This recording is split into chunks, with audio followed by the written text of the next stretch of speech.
Y bueno, entonces vamos a comenzar. Me da mucho gusto que estén aquí conmigo. Ya llevamos, este es el episodio 7, o sea que ya tenemos 7 semanas con esta lectura.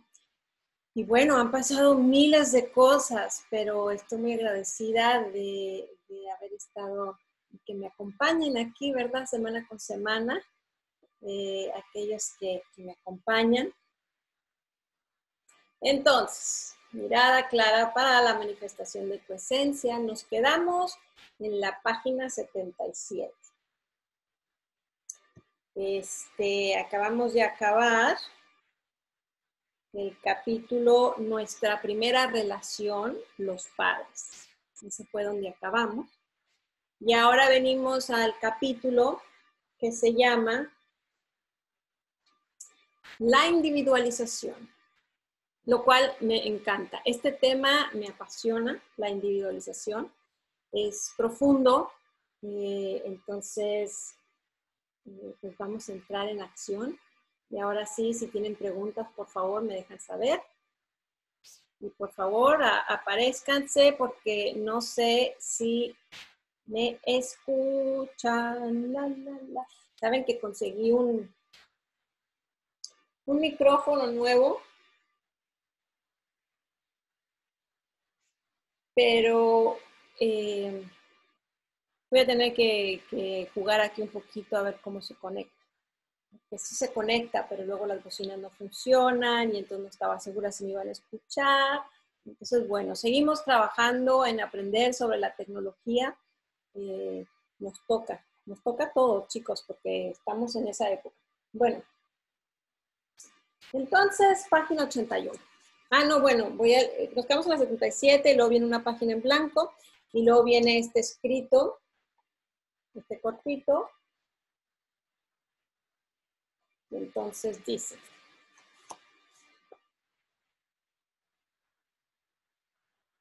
el proceso natural de madurar nos conduce a la individualización y facilita el acceso a la puerta del silencio, aquella que nos da el espacio para ser nosotros mismos y para manifestarnos con nuestra presencia. Imagínate hasta dónde llega de profundidad cuando hablo de individualización y hablo que hay conexión con el silencio interno, que realmente tiene que ver con el espacio. Y esto es tan profundo como tan abstracto, ¿verdad? Porque cuando hablamos del espacio, cuando somos personas físicas y tangibles, es difícil conceptualizar. Pero si se acuerdan cuando hablamos de que somos partículas en movimiento, que son miles de puntitos, pues entre esos puntitos está el espacio.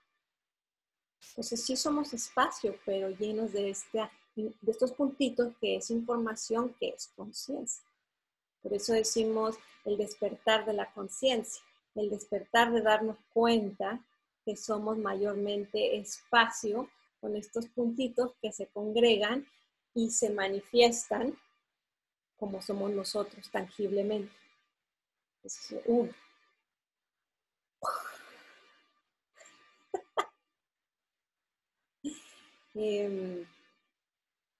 Bueno, es lo mismo que cuando científicamente se habla de los átomos. Es que si escuchas la descripción de los átomos, habla de lo mismo, ¿no? Están los protones, los electrones, los neutrones, y hablan del núcleo, a diferencia del átomo en sí, pues es muchísimo espacio. Entonces, también considerado en la biología como que estamos hechos mayormente de espacio. Bueno, pero volviendo al tema de la individualización, pues entonces voy a leer. Ok, no me han escrito nada, me siento como que estoy acá. Bueno, la individualización. Como mencionamos anteriormente, tenemos 100% de cada uno de nuestros padres, pero no somos ni uno ni el otro, somos la mezcla. La individualización es encontrar cuál es la manifestación de esta mezcla al irnos descubriendo. Así como en el camino podemos ir arreglando nuestros cajones emocionales, también vamos haciendo un proceso de individualización el cual continúa mientras estamos en el cuerpo físico. Aunque al nacer nos hayamos separado biológicamente de nuestros padres, energéticamente seguimos conectados. Algunas partes de nosotros siguen fusionadas. Lo que te afecta a ti les afecta a ellos y viceversa. Parte de nuestro desarrollo personal sucede durante este proceso de individualización. Consiste en encontrar quiénes somos y cuál es nuestra forma de expresión según nuestra personalidad, nuestras virtudes y los talentos únicos que poseemos. Además, trae consigo el aprendizaje de nuestras limitaciones y necesidades, tanto físicas como mentales, emocionales y energéticas. Es un proceso que dura toda la vida. La fusión sucede en todas nuestras relaciones, pero más directamente con nuestros padres e hijos. En general, cuando interactuamos con personas, se produce una fusión y un intercambio de información físico y energético. Luego, con la individualización, cada uno integra la información intercambiada. La fusión también sucede a larga distancia. Basta que pensemos en alguien para que se produzca la conexión. Este intercambio ya no puede ser atribuido a la imaginación o al sentir, ya que según los nuevos descubrimientos de física cuántica, nos comunicamos no solo por la aproximación de las partes físicas, sino por sintonía y olas de energía. Somos como antenas y donde ponemos nuestra atención hacia esa dirección va nuestra transmisión, así como las ondas de sonido que se transportan por el espacio. Pienso que en el futuro podremos identificar claramente cuando alguien piense en nosotros como si fuera una llamada telefónica o inalámbrica y podremos también contestar la llamada a través de la telepatía. Para esto debemos prepararnos, expandir nuestros sentidos, o mejor dicho, nuestro sexto sentido. Creo que la tecnología de mensajes y textos también nos entrena para poder hacer esto a distancia. Quiero parar aquí porque pues, es que son varios conceptos y la verdad que hay que irlos tomando como si fuera una cucharada de jarabe.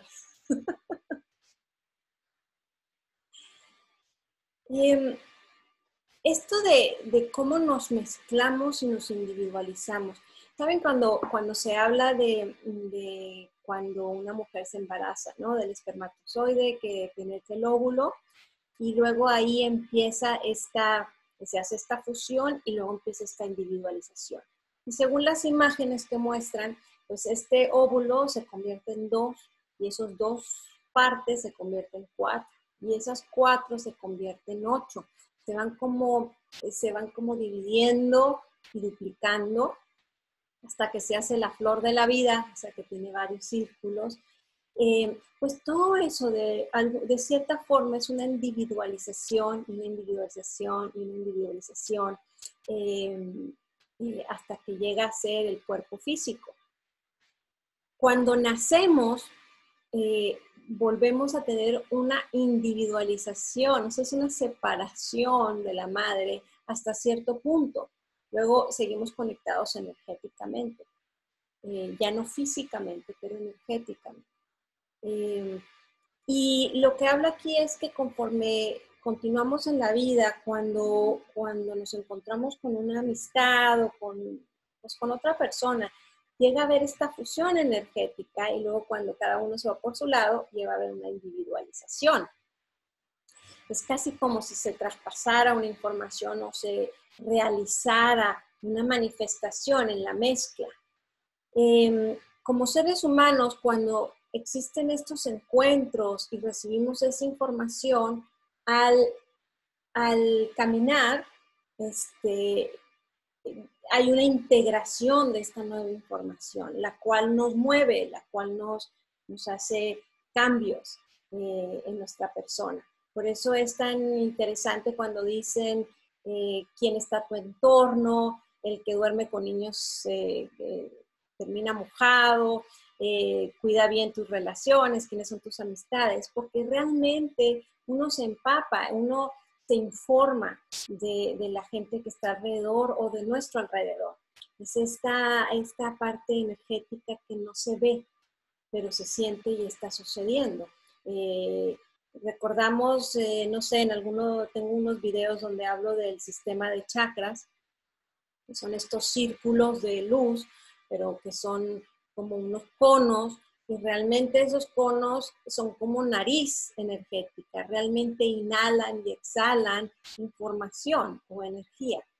Entonces, realmente somos seres que continuamente estamos respirando información y exhalando información o manifestando. Entonces, espero que me esté explicando en esta idea de continua retroalimentación e individualización. Y a veces puede ser dolorosa físicamente. Cuando has estado, por ejemplo, parejas de muchos años que duermen juntos, que se sintonizan, que el corazón empieza a latir juntos, la respiración también se alinea. Si llega a morir uno o llega a haber un divorcio, etcétera, físicamente nos sentimos enfermos. O sea, sí es real. No sé, alguna vez escuché que por eso los matrimonios religiosos eran hasta que la muerte los separe, porque tenía que ver con esta reacción después de mucho tiempo. O sea, había una separación, había de cierta manera debilidad o enfermedad. Una de esas teorías, ¿verdad? Entonces, individualización, si nos vemos desde esa forma, es muy interesante porque entonces nos da curiosidad qué es lo que cualquier encuentro nos aporta. Al irnos puede haber esa introspección, por eso el escuchar, por eso recibir a la otra persona, estamos recibiendo la información y luego la estamos volviendo a integrar. Entonces, eso es muy interesante.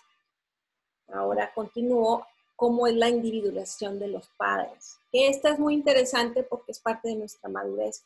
Todos tenemos que pasar por ella. Lo que pasa es que a algunos les toca tener que hacerlo rápidamente, abruptamente, y otros es un proceso de toda la vida. Eso de la madurez, de la individualización de nuestros padres, de donde venimos. Entonces continúo con ese tema. Retomando. A ver, alguien me escribió aquí. No sé, no me han escrito aquí en el Facebook. O sea que, bueno. Retomando el tema de la conexión entre padres e hijos, podemos observar que cuando los hijos crecen, se habla de que se tienen que independizar y hacer sus vidas. Pero el proceso de independización ocurre en ambas partes, llegando a sentirse incómodo y doloroso. Si aceptamos el proceso natural de separación, serán solo lágrimas de amor, admiración, honra y satisfacción. Pero si por lo contrario comienza una lucha en sentidos opuestos, se distorsionan las necesidades hasta romperse la comunicación. Lo importante es recordar que a pesar del enojo o la distancia física, seguiremos conectados energéticamente a través del amor, aunque no se pueda ver o sentir en el momento.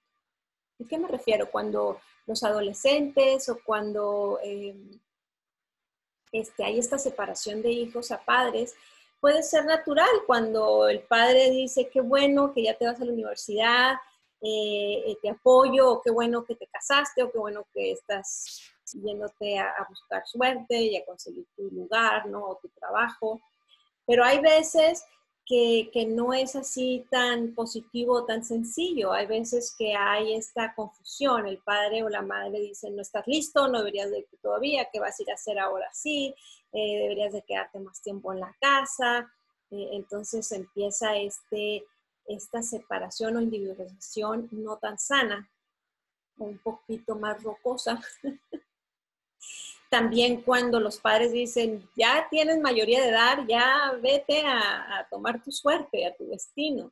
Y los hijos no están listos, no quieren irse, están muy cómodos en casa, pues también entra este tire y afloje de lo que es la madurez o la individualización, que puede ser natural, ¿verdad?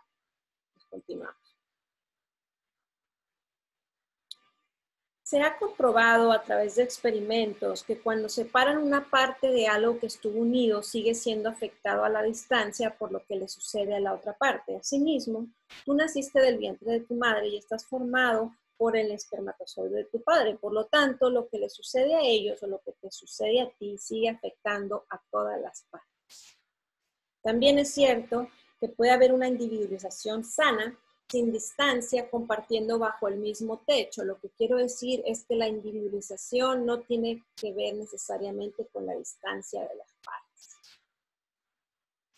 Les quiero decir que aunque di el ejemplo de cuando los hijos se van de la casa, eso es para hacer una distancia física, ¿no? Pero aquí reitero que una individualización sana, cuando cada uno empieza a conocerse a sí mismo y quién es separado del otro, pueden seguir viviendo dentro de la misma casa. O sea, el efecto de individualización no es necesariamente la separación física, tiene que ver con la separación energética y realmente el conocerte a ti mismo. ¿Dónde empiezas tú? ¿Dónde termina el otro?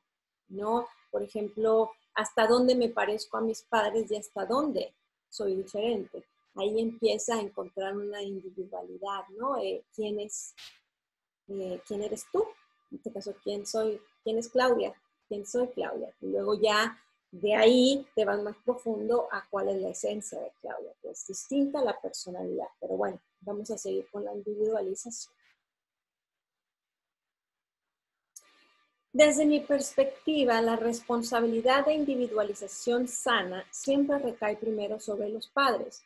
Con esto me refiero a que si hay distorsión de la conducta o rebeldía por parte de los hijos, los padres deben buscar maneras de acercamiento, buscando ayuda profesional de consejería o cualquier otra alternativa que les ofrezca otras perspectivas. A veces, esto es respetar la distancia o el espacio que los hijos buscan, pero sin enojo y no quitando el dedo del renglón para el acercamiento. Cuando se sabe algo nuevo, se hace algo nuevo y los padres, al menos en la etapa de adolescencia y juventud, son nuestros guías a seguir y los que llevan la batuta. Esto no quiere decir que los hijos también tengan que hacer su parte en este proceso y arriesgar, mirar hacia el futuro y dejar ir lo conocido para encontrar su camino. Sin embargo, los padres marcan la pauta. Bueno, esto es muy simple, ¿verdad? Que en cualquier relación padre-hijo, los padres van marcando la pauta, los padres son los que están empujando al pajarito a que vuele y cualquier distorsión, los padres deben de estar muy claros y muy firmes en cómo están ayudando al hijo y luego dejar que busque su camino. O sea que pueden buscar ayuda, pueden buscar terapias y nunca cerrar las puertas al hijo a menos que haya un abuso, que haya una distorsión, entonces son otros temas, pero en una individualización sana, los padres siempre tienen las puertas abiertas para sus hijos. Las puertas del corazón, las puertas de apoyo, las puertas de nutrirlos, de escucharlos. Los padres tienen esa responsabilidad porque están sosteniendo al hijo energéticamente. Son las columnas, tanto en vida como después de muertos, siguen sosteniendo de alguna manera, aunque se siente diferente, ¿verdad? Se siente diferente la energía. Cuando te encuentras conscientemente en el proceso de arreglar tus cajones emocionales, de cierta manera te responsabilizas por ti, buscando esa individualización con la claridad de dónde comienzas y dónde termina tu espacio energético y vital. Te das cuenta de cómo te afectan los demás y cómo reaccionas ante las fusiones e intercambios. Todo es parte del crecimiento y desarrollo personal. Mientras más lo entendamos y lo practiquemos, más fácil y ligero nos sentimos al movernos por el organigrama universal.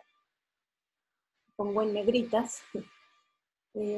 Darnos cuenta dónde hay fusión o separación en la relación con nuestros padres e hijos es vital para el crecimiento personal y el despertar de la conciencia. Al hacerlo, sana nuestras relaciones con los demás y con el mundo. Esta parte es muy importante porque la relación que tenemos dentro de uno, no necesariamente la que se manifiesta con los padres, pero cómo nos sentimos con nuestra relación con los padres, tiene mucho que ver en cómo nos relacionamos y cómo manifestamos en el mundo, en nuestro día a día. Por eso dicen que uno se termina casando con su padre o con su madre. Por eso dicen que uno en el trabajo, en una compañía, en algunos grupos, vuelves a recrear situaciones que no están totalmente sanadas con los padres, los vuelves a recrear con ciertos personajes o ciertas personas. Entonces, por eso la importancia de sanar tu relación con tus padres, porque tienes relación con todo lo demás. De hecho, tengo unas ganas de escribir un libro sobre cómo todo tiene que ver con nuestra relación con la autoridad, todo desde la política, la economía, cómo nos organizamos, cómo amamos, cómo todo, cómo tiene que ver nuestra relación con la autoridad, la cual comienza con la relación con nuestros padres, porque es donde aprendimos cómo ser y vivir en este mundo, en esta vida, al menos dentro de nuestra personalidad. Luego ya en cualquier estudio espiritual logras comprender que eres mucho más que tu personalidad, mucho más que eso aprendido, pero va junto con pegado. Yo no creo que uno pueda conectar con tu esencia. O sea, sí puedes conectar con tu esencia, pero luego tienes que manifestarte en el mundo. Y si dentro de esa manifestación sigues con situaciones que no están sanadas, con relación con tus padres, con tus hermanos, etcétera, creo que eso bloquea esa experimentación sana de lo que es el mundo y lo que es la vida. Entonces, imagínense qué tanto pienso que está relacionado.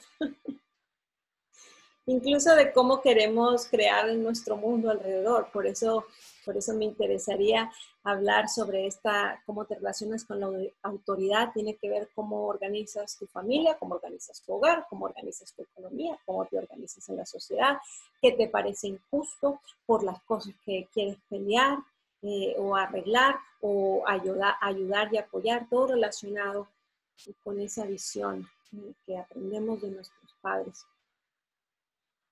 Ay, ahí me escribieron. Qué bueno, finalmente, ¿verdad? Hola, Henry, gracias por estar, como siempre, muy amable. Te lo agradezco que estés aquí. Mi madre querida, qué hermosa imagen.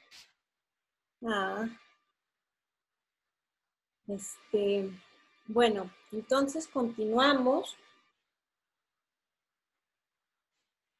Sí, ahí terminó ese capítulo. Estamos en la página 85, que dice: los hijos son los mayores maestros de crecimiento personal para los padres. Cada uno de ellos viene a reflejar y mostrar una parte de los padres que no han visto en sí mismos. ¡Wow! La verdad, fue un atrevimiento, ¿verdad?, que yo escriba estas palabras cuando yo no tengo hijos, pero esa ha sido mi experiencia conversando con miles de padres, lo que aparece en mis terapias y lo que he aprendido en las conexiones familiares, ¿verdad? Cómo se manifiestan los hijos y cómo traen así a la frente lo que los padres a veces no quieren ver de sí mismos. Incluso cuando he visto discusiones entre padres y hijos, madre e hija, padre e hijo, en donde más están discutiendo es donde más se parecen. Es casi como que los dos se hablan de lo mismo y no lo ven. Entonces, ahí está. Entonces empieza este capítulo, página 87. Hola Fefi, gracias por estar, muy amable. La relación con los hijos. Vamos a mirar ahora desde la perspectiva de los padres con hijos adolescentes. Esta historia nos revela algunas situaciones que se convierten en aprendizaje y crecimiento personal para todos en la relación. La madre de los adolescentes. Vino a mi consultorio una clienta muy preocupada. Tenía 2 adolescentes en casa y su vida se había vuelto totalmente absorbida por la vida de ellos. especialmente por lo que estaba ocurriendo con la relación entre su hija y los compañeros de la escuela. Como madre se sentía involucrada a tal grado que quería intervenir a pesar de que su hija le pedía que no lo hiciera. Mi clienta me decía, todos los días escucho hablar a mi hija y agregar drama a lo que está pasando en la escuela. Esto era cada vez más difícil de tolerar y pensaba que la situación quizá podría mejorar reuniendo a los padres y a las madres de los involucrados para que intervinieran hablando con sus hijos. Por otra parte, reforzaba este pensamiento desde la creencia. Para eso es que están los padres, para intervenir y enseñarles cómo comportarse. En este caso, había una fusión entre madre e hijos, sin límites claros de dónde empieza uno y dónde termina el otro. Dentro de la relación, los problemas de los hijos estaban invadiendo la vida de los padres y la madre prefería intervenir en la vida de los hijos para terminar con la frustración que la situación le causaba a ella misma, bajo la excusa de acabar con la frustración de su hija. Esta parte tiene que ver con la continua individualización de los hijos y lo que podemos hacer como padres para ayudar en el proceso. Antes de continuar, esta es una buena pregunta. ¿Qué piensan ustedes que era lo correcto de que la madre hiciera? En el sentido de que sabía que su hija estaba pasando por dolor, ¿no? En la escuela, por lo que estaba sucediendo socialmente entre las amigas, pero también ella se sentía harta de seguir escuchando el melodrama. Entonces, ella lo que se le ocurría era congregar a todas las madres, decirles lo que estaba ocurriendo y que cada una hablara con sus hijas para que entonces cambiara la situación con la hija y las amigas y ella pudiera finalmente estar en paz. Fíjense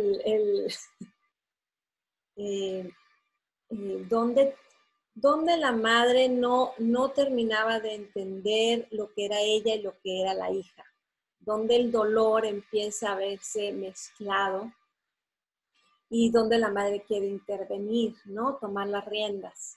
Entonces ahí es donde no se termina de individualizar, no se encuentra de nuevo cuál es la vida de una y cuál es la vida de la otra. Y bueno, pueden opinar a ver qué piensan. Continúo. Entonces, página 88. En este lugar de fusión entre padres e hijos se comparte la misma herida o situación que se necesita trabajar.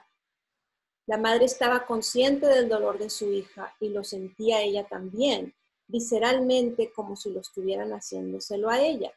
¿Cómo podría ignorarlo? Si además no le podía pedir que le dejara de contar lo que sucedía, porque se supone que una buena madre escucha. Entonces, ahí está el otro tema, ¿no? La madre ya no quiere escuchar esto porque no tolera el dolor que le causa. Pero por su creencia de lo que significa ser buena madre, y no estamos discutiendo si es buena creencia o es mala creencia, simplemente para ella es la creencia. Una madre escucha y tiene que escuchar, y mientras la hija venga y le cuente, ella tiene que seguir escuchando. Entonces no se atreve o no puede o no sabe si eso es lo que es correcto, entra en conflicto de hasta dónde pone un límite y decir, me puedes contar, preguntar consejo un rato, pero no todo el día, todos los días con la misma historia. ¿Qué piensan? Ven que una buena madre tiene que escuchar forever and ever lo que la hija está sucediendo, puede poner un límite, puede aconsejar y decir, creas tu propia realidad, cómo vas a hacer para crear una diferente realidad. A lo mejor conversar y dar tus propios testimonios de situaciones que has vivido y cómo has hecho tú para salir de ellos. No sé, pueden opinar todas las maneras que una madre pudiera ayudar a la hija en estas cosas. Lo que pasa es que aquí ya estaban, como les digo, bien combinadas. La madre no sabía dónde empezaba y dónde terminaba ella. Entonces, continuamos. Página 88. Lo primero es reconocer el sistema de creencias. Al decir una madre escucha, se manifiesta una creencia impuesta, una regla o una expectativa. Hasta aquí no se trata de debatir si es cierto o no, solamente se observa que hay una creencia y esto es importante. Habría que revisar entonces si la madre está actuando guiada por la expectativa de ser una buena madre o si existe otra manera más efectiva de resolver la situación, colocando los límites necesarios si esa creencia no existiera. Sí, es verdad que una madre escucha, pero una madre también sigue su instinto, así como cuando dejamos llorar a un niño mientras se acostumbra a dormir solo, o cuando un niño llora porque está dejando su chupete. La madre no lo ignora, no lo olvida, ella lo observa, lo sigue cuidando, pero le ayuda a que pueda desprenderse de esos hábitos como parte del proceso de crecimiento. Con los hijos jóvenes y adultos tenemos que observar, escuchar y cuidar, pero no podemos ahorrarles el dolor o las lecciones que les harán crecer y madurar. Tampoco podemos intervenir y hacer las cosas por ellos. Recuerdo las veces que buscando el consejo de mis padres me molestaba porque sus respuestas no eran las que yo esperaba. En mi adultez, cuando busco sus consejos, ellos claramente ponen sus límites al decirme que no me pueden dar todas las respuestas porque yo no soy ellos. Sin embargo, me manifiestan su apoyo respetuosamente en cualquier decisión que yo tomo. Esto no quiere decir que no les importe o que no se involucren, simplemente hemos trabajado en nuestros límites. Doy este ejemplo porque esto de la individualización es un trabajo de toda la vida, incluso cuando los padres mueren. He escuchado a personas que a sus 70 años me dicen, me siento huérfano, extraño a mis padres y sus consejos. Esta parte la he escuchado muchas veces de gente que pierde a sus padres, no importa qué edad, siempre les hacen falta, siempre son extrañados, siempre añoran, ¿verdad? María, Marian, gracias por estar, corazón. Eh, bueno, continuamos en la página 89. Volviendo al caso de mi cliente y su hija, la solución saludable de la situación podría haber sido escuchar y aceptar que estos eran los retos de su hija y no los de ella.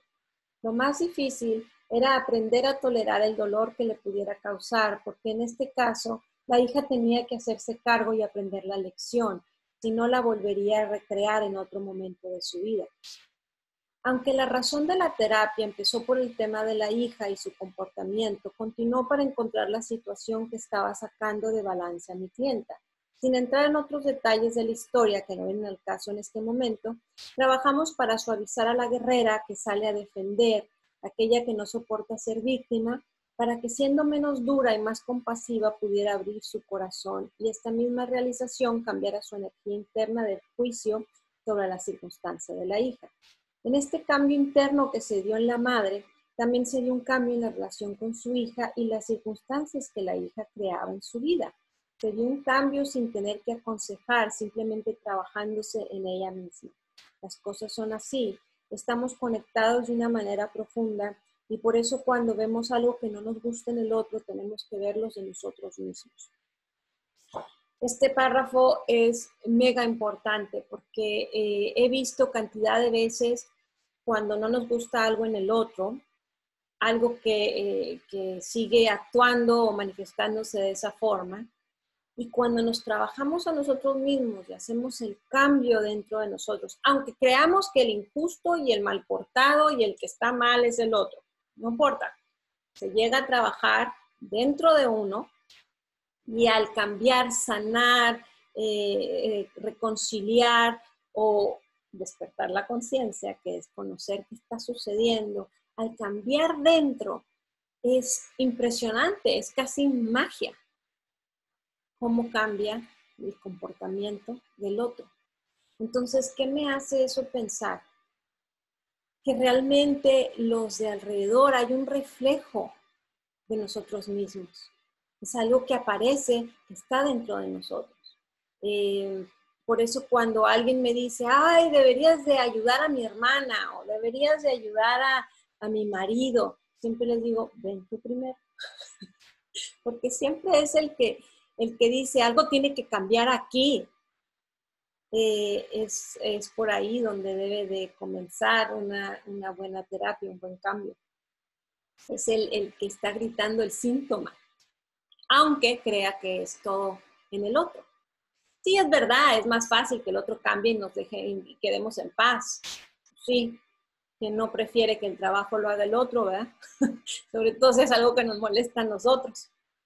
Pero la realidad es que el trabajo es junto con pegado y realmente uno puede hacer un cambio interno y no necesariamente cambia el comportamiento del otro a veces, pero sí cambia en cómo lo percibimos, cómo lo tomamos, qué tanto nos molesta o no nos molesta, cómo ponemos nuestros límites acerca del otro. Entonces, deja de ser tan penoso, tan dificultoso, tan molesto en nuestras vidas, cualquier circunstancia que nos aflige.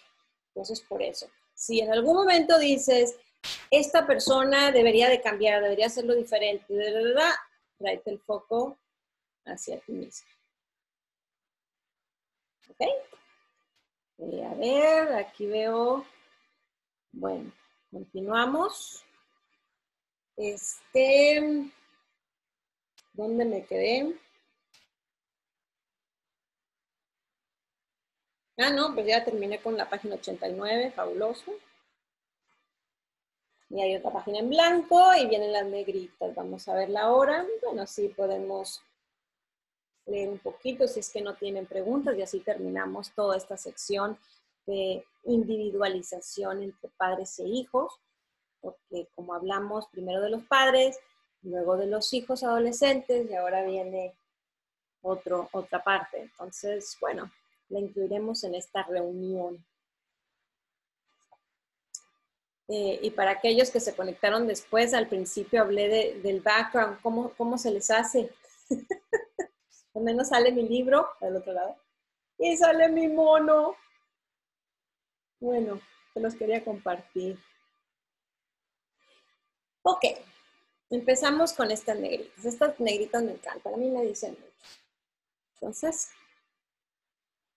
en el entendimiento que la vida cambia y que hay etapas y transiciones, es importante que los padres entreguen la batuta a la siguiente generación. No quiere decir que dejen de tener logros en sus vidas, pero en la relación familiar es importante que haya el cambio de las responsabilidades y necesidades. ¿Sí me explico a lo que quise decir con eso? O sea, no importa que un madre o un padre siga estando fuerte, siga estando creativo, etcétera, pero si llega una edad donde tienen que empezar a pasar ese yo lo digo todo, yo decido todo, yo tengo la última palabra, ¿no? Esa jerarquía tan fuerte. Es obvio que los padres con la edad tienen más sabiduría que los jóvenes. Mis padres yo los veo como mega sabios, o sea, sus palabras siempre me dicen muchísimo, ¿no? Y también con gente que es mayor que yo, tienen eso, como dicen, el diablo más sabe por viejo que por diablo. Entonces siempre hay un respeto a la sabiduría de los padres. Pero esta situación de que la última palabra lo tienen ellos, así se va a hacer, y que no empiecen a permitir, a dejar que los hijos realmente empiecen a tomar su propia autoridad, que tengan un decir, porque la realidad es que los hijos están viviendo en la época.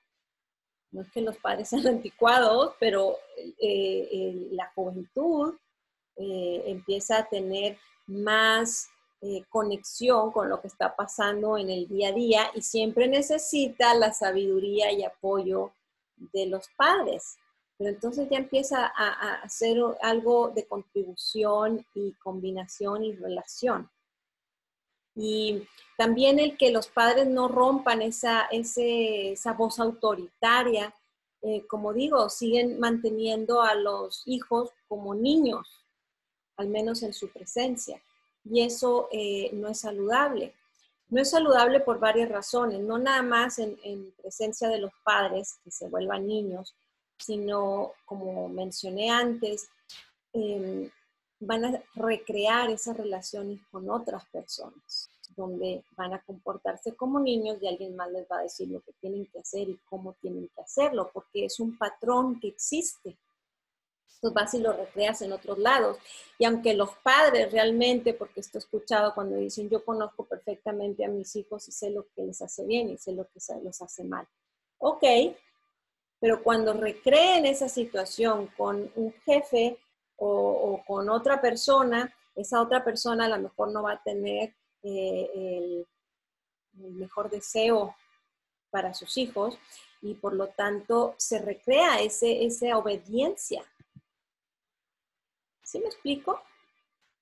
Por eso es tan importante que los padres acepten esta individualización y fortalezcan eso de las generaciones que vienen y fortalezcan esa autoridad. Es como pasar la batuta, es pasar esta autoridad, esta individualización.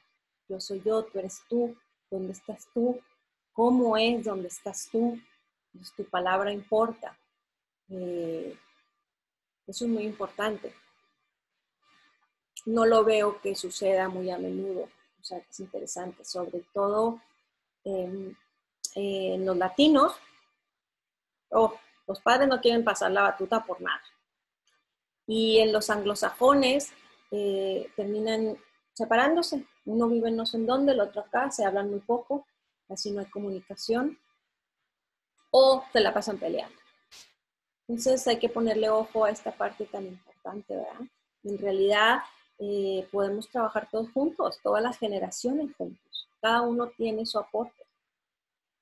Entonces, vamos a empezar, a ver el tiempo. La madre con hijos adultos. Vamos a mirar ahora desde la perspectiva de los padres con hijos adultos. Esta historia nos revela la importancia de la individualización y de entregar la batuta a nuestros hijos.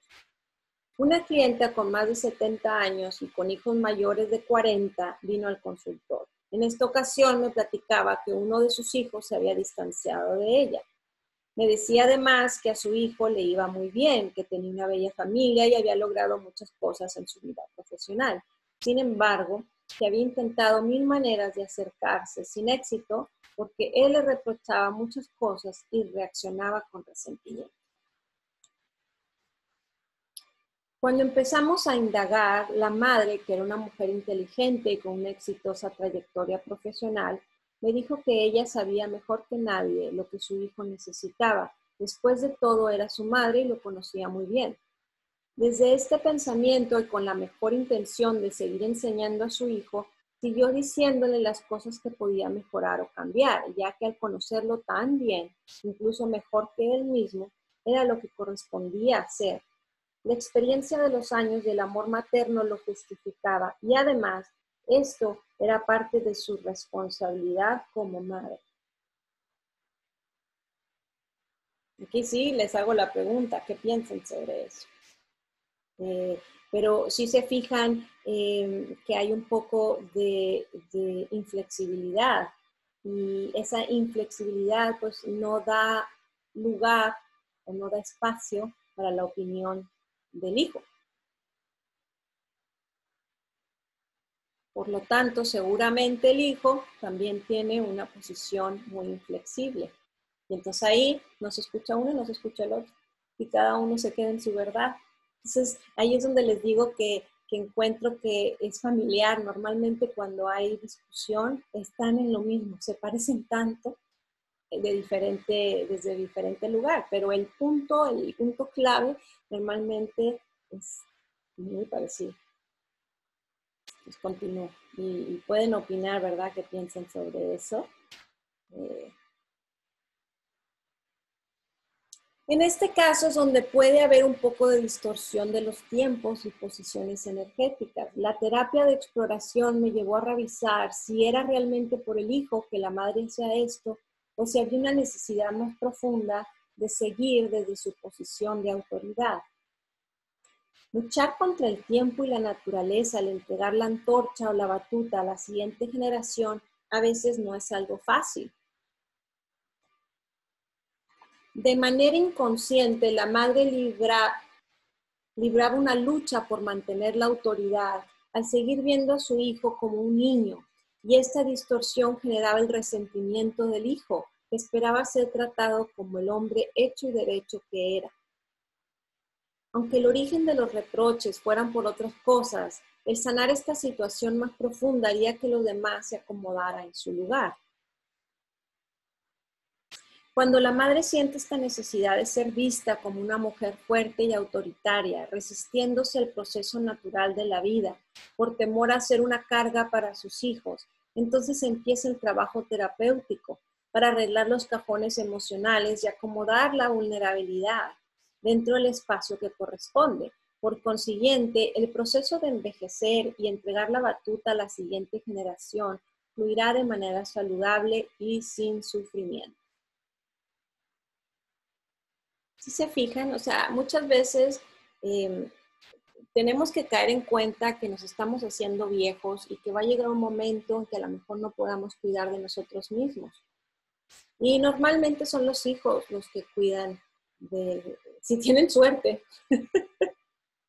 y si se han arreglado los cajones emocionales, y si se puede sentir el amor de verdad, los hijos normalmente cuidan a los padres. Pero no tienen que esperarse hasta que se necesite el cuidado para realmente empezar a hablar sobre esto o a aceptar esta situación. Yo sé, por ejemplo, mi padre le da un miedo terrible, dice, qué horror. Y yo también juego con él, de que imagínate cómo te voy a cuidar yo. Pero estas conversaciones, aunque un poco con humor, son reales.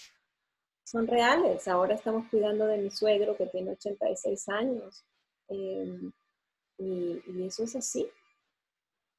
Entonces no esperar hasta que eso sea así para entrar en conciencia de que eso es la transición y esa transición comienza mucho antes, precisamente para sanar estos resentimientos y también para que los hijos empiecen a tomar ese lugar de madurez y que ellos llevan la batuta ahora y que entre en ellos la responsabilidad del cuidado. Que las madres quisieran cuidar de sus hijos siempre, y aunque siempre los vean como esos bebitos, pero físicamente sí hay tiempo, sí hay edad.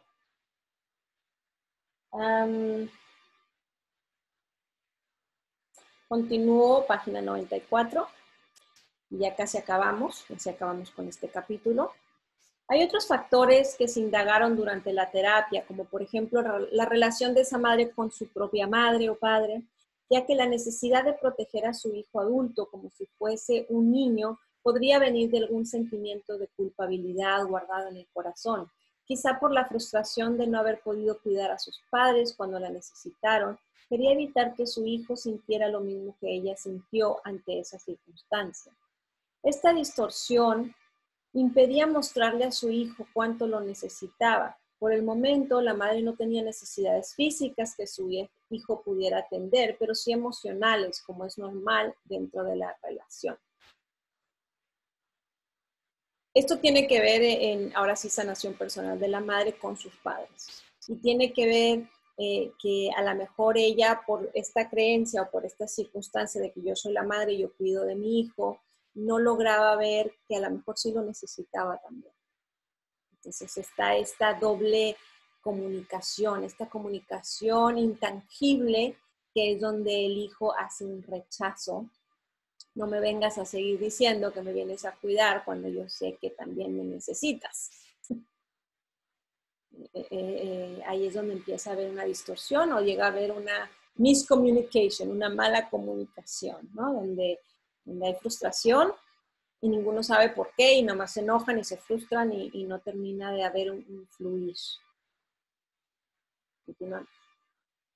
La otra parte de la terapia la enfocamos en que la madre pudiera confiar que el hijo podría encontrar sus propias respuestas y tomar sus propias decisiones ante la vida. Cuando las cosas están acomodadas correctamente, es muy probable que el hijo venga a ella por un consejo, pero desde otro lugar de empoderamiento. El amor incondicional de madre continúa, pero ahora respetando la individualidad y el progreso natural de las cosas. Los hijos que cuidan a los padres mayores. Son 2 párrafitos. El cuidar a los padres mayores es algo que se da naturalmente cuando los hijos han arreglado sus cajones emocionales. Si se siente como una obligación o es una molestia, entonces hay trabajo por hacer y hay que seguir sanando la relación y la apertura del corazón. Es una gran oportunidad poder hacerlo mientras viven. A veces la responsabilidad se vuelve pesada, pero se hace con gusto, con amor y con agradecimiento. Si este no es el caso, entonces es evidente que todavía se cargan historias y circunstancias del pasado, que deben ser arregladas para el disfrute de una relación sana y entrega desde el amor en esta etapa de la vida.